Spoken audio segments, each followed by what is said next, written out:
Première étape, je vous emmène à Antibes, sur la Côte d'Azur. Au programme, bain de minuit et pique-nique au champagne sur la plage. Oui, on sait vivre dans Invitation au voyage. Avec nous, il y aura Francis Scott Fitzgerald, l'auteur de Gatsby le Magnifique. Dans les années 20, avec quelques amis, il a bien profité de cet endroit. Premier voyage, le Cap d'Antibes. On va faire la fête avec Francis Scott Fitzgerald. Et pas qu'un peu. La Côte d'Azur, il l'a consommée et consumée par les deux bouts.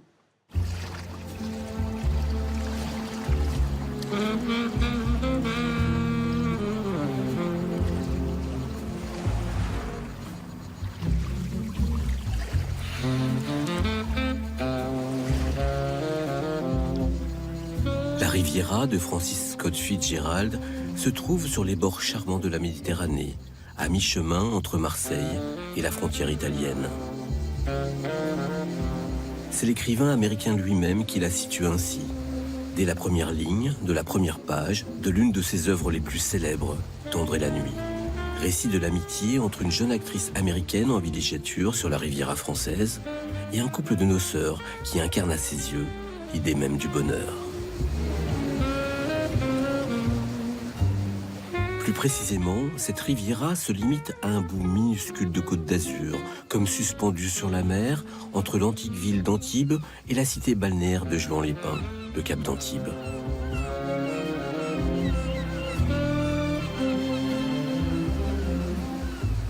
Épargnée par l'urbanisation à outrance des alentours, cette péninsule de moins de 4 km² réunit aujourd'hui tous les ingrédients du paradis.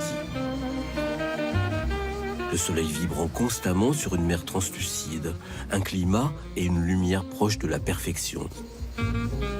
Et pour qui s'attache aux considérations matérielles, le luxe en guise d'expression ostentatoire du bonheur. Quand Francis Scott Fitzgerald descend de Paris en 1924 avec sa compagne Zelda et leur fille, la Côte d'Azur est depuis longtemps une destination de rêve pour les grandes familles britanniques ou russes, fuyant l'air vicié des villes industrialisées, mais une destination d'hiver. Le Cap d'Antibes, que le jeune couple d'Américains découvre cette année-là, reste déserté l'été et se résume à une étendue de terre verdoyante.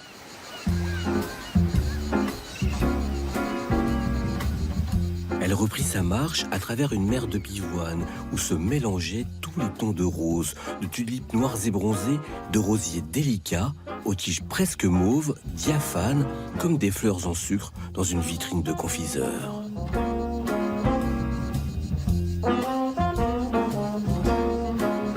Il faut aller à la pointe extrême du cap en côtoyant la mer par la route et ensuite par le chemin des douaniers, le long des roches déchirées pour imaginer toute l'âpreté qui dominait cette bande de terre jusqu'aux premières décennies du siècle dernier. Et toute l'imagination qu'il fallait à un jeune Américain comme Fitzgerald pour se l'approprier.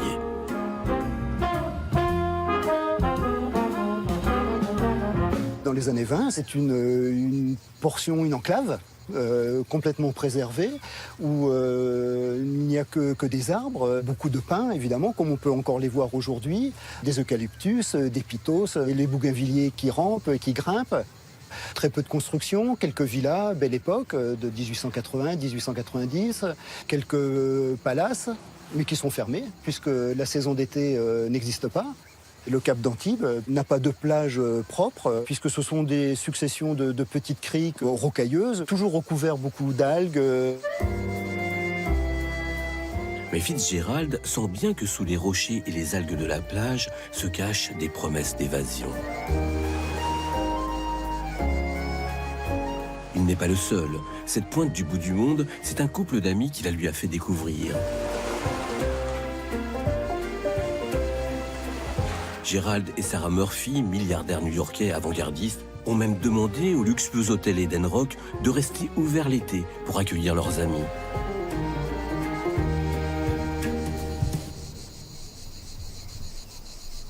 Au dehors, un vent léger bousculait la chaleur, la poussait à travers le feuillage des arbres, envoyait de petites bouffées d'air torrides à travers les fentes des volets. Les habitants comme les étrangers fuient la chaleur traversée du chant des cigales. Pour ces jeunes gens venus d'Amérique, au contraire, elle participe étroitement du plaisir viscéral offert par les lieux. Aux États-Unis, ils ont l'habitude de ces températures. Pour ceux qui sont du sud des États-Unis, comme dira Jeanne Murphy, c'est l'endroit où nous voulions vivre. Dans l'anse de la Garoupe, au sud-ouest de la presqu'île, les Murphy aménagent une crique sablonneuse et initient leurs amis à des rites de plage plus ou moins fantaisistes. Une manière bien à eux d'habiter ce bout de Riviera. Ils ne savent pas à quel point ils font figure de pionniers.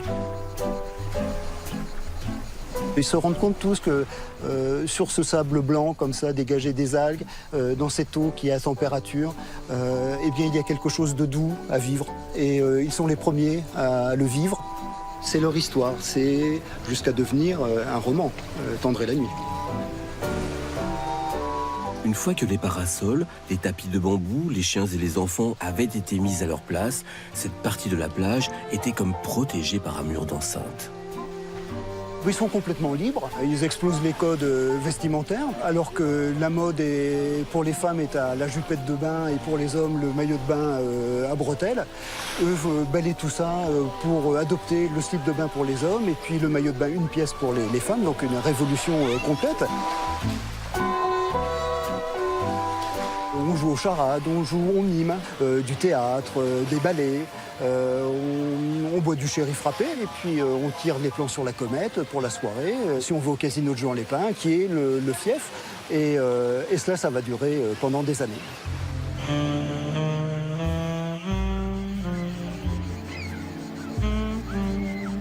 Autant que par les jeux de plage, cette communauté de jeunes vacanciers est soudée par une fascination commune pour la petite ville que l'on aperçoit depuis la Garoupe, tout au début du Cap, à l'abri des remparts de Vauban. Antibes, antique Antipolis, fondée par les Grecs il y a quelques 3000 ans. Depuis le milieu du 19e siècle, les nuances de lumière tracées par la mer sur les pierres poreuses du vieil Antibes attirent les peintres en quête de pittoresque. Picasso, en particulier, y séjourne au même moment que Fitzgerald.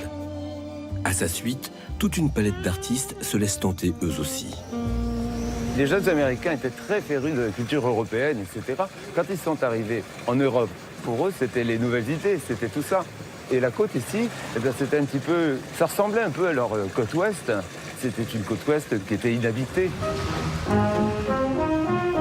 Il n'y a personne cet été à Antibes, sauf moi, Zelda, Rudolph le Valentino, les Murphy, Mistinguett. C'est l'endroit rêvé pour vivre et fuir le monde.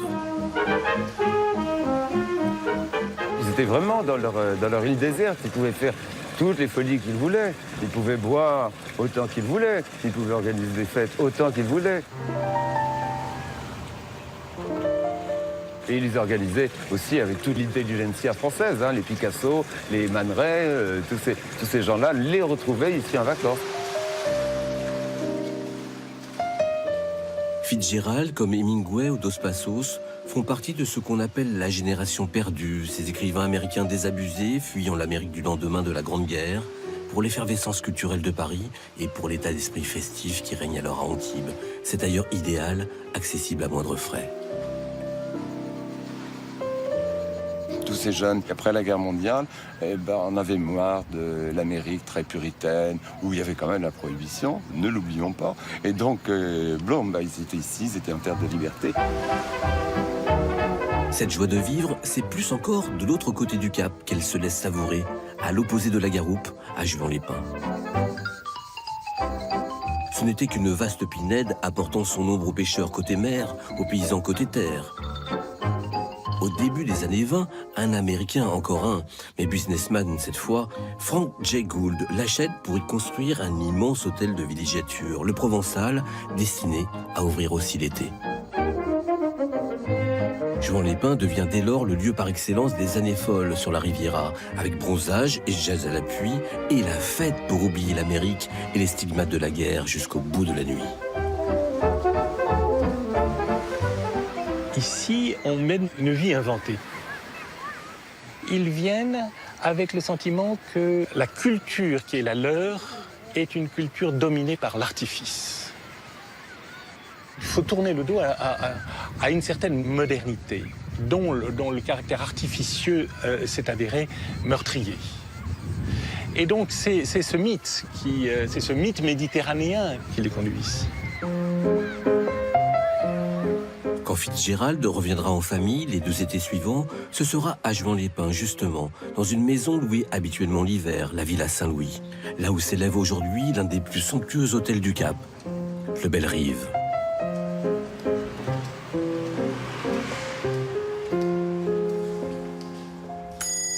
Arrivé. Le grand-père de Marianne Estève, l'actuel propriétaire, a suivi l'exemple de l'écrivain américain et de sa manière si particulière d'habiter le Cap d'Antibes. C'était une villa d'architecture balnéaire, comme on pouvait trouver ça à Arcachon, à Biarritz, plutôt en Normandie, avec des gros moellons et qu'on voit encore aujourd'hui, mais en revanche, tout ce qui était balcon, etc., était en bois. C'est dans cette ambiance festive que Fitzgerald écrit les dernières pages de son chef-d'œuvre Gatsby le Magnifique. C'est ici aussi que naissent dans son esprit les prémices de son roman suivant, Tendre est la nuit. Les Fitzgerald prenaient des bains de minuit nus. C'était les seuls qui avaient dans tout Antibes-Juan-les-Pins un gramophone. C'était des amis de Cole Porter. Et donc le petit salon qu'on appelle aujourd'hui le fumoir, même si personne n'y fume encore, c'était là où ils avaient leur salon de musique. Et les gens d'Antibes venaient pour écouter de la musique. Autour des Murphy, des Fitzgerald et de tous ces Yankees, le Cap d'Antibes ne se contente pas de prendre vie l'été. C'est toute sa destinée qui se trouve métamorphosée. Ils vont donc frapper l'imagination de mon grand-père par leur art de vivre, leur élégance, leur différence. Et il va dire, et quelque part, il va construire Bellerive sur ce concept que peut-être, en faisant un hôtel les pieds dans l'eau, on pourra peut-être avoir une autre saison plus tard. Mon grand-père sera suivi par tous les hôtels après qui vont s'installer le plus possible près du bord de mer. Et là, à jamais, la Côte d'Azur sera celle du soleil et de l'été sans fin. Les années 30 marqueront le retour définitif de Scott Fitzgerald et Zelda aux États-Unis. Pour eux, la fête est finie. À Antibes, en revanche, et tout le long de la côte, les plages depuis ne désempliront plus.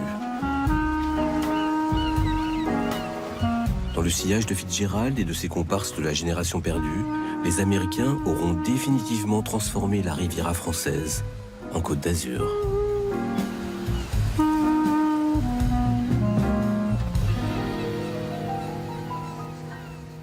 Dans les années